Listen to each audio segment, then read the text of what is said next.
Mark సువార్త 14వ అధ్యాయం. 2 దినములైన పిమ్మట పస్కా పండగ అనగా పులియని రొట్టెల పండగ వచ్చును. అప్పుడు ప్రధాన యాజకులను శాస్త్రులను మాయోపాయం చేత ఆయనను ఎలాగూ పట్టుకొని చంపుదమని ఆలోచించుకొనుచుండిరి. కాని ప్రజలలో అల్లరి కలుగునేమో అని పండుగలు వద్దని చెప్పుకొనిరి. ఆయన బెతానియాలో కుష్ఠిరోగి అయిన సీమోను ఇంట భోజనమునకు కూర్చున్నప్పుడు ఒక స్త్రీ మిక్కిలి విలువగల అచ్చ జటమాసి అత్తరు బుడ్డి తీసుకుని వచ్చి ఆ అత్తరు బుడ్డి పగులగొట్టి ఆ అత్తరు ఆయన తల మీద పోసెను. అయితే కొందరు కోపపడి, ఈ అత్తరు ఇలాగూ నష్టపరచనేలా?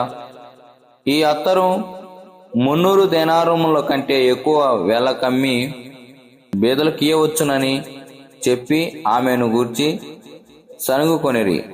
అందుకు యేసు ఇట్లనెను, ఈమె జోలికి పోకుడి, ఈమెను ఎందుకు తొందర పెట్టుచున్నారు?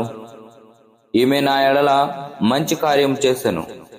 బేదలు ఎల్లప్పుడూ మీతోనే ఉన్నారు, మీకిష్టమైనప్పుడెల్లా వారికి మేలు చేయవచ్చును.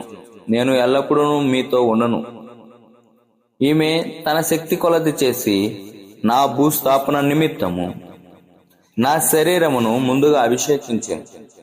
సర్వలోకములో ఎక్కడ ఈ సువార్త ప్రకటింపబడునో అక్కడ ఈమె చేసినది జ్ఞాపకముగా ప్రశంసింపబడునని మీతో నిశ్చయముగా చెప్పుచున్నాను. నేను 12 మందిలో నొకడునగు ఇస్కరేతు యోధ ప్రధాన యాజకుల చేతికి ఆయనను అప్పగింపవలనని వారి యొద్దకు పోగా వారు విని సంతోషించి వానికి ద్రవ్యమిత్తుమని వాగ్దానం చేసిరి గనుక వాడు ఆయనను అప్పగించుటకు తగిన సమయము కనిపెట్టుచుండెను.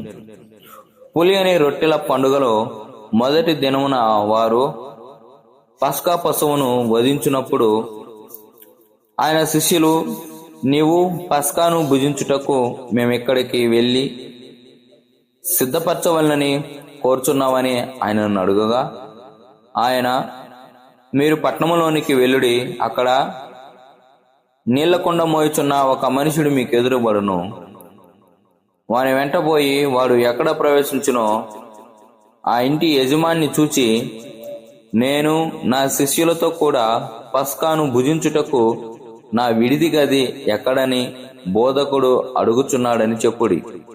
అతడు సామాగ్రితో సిద్ధపరచబడిన గొప్ప మేడగది మీకు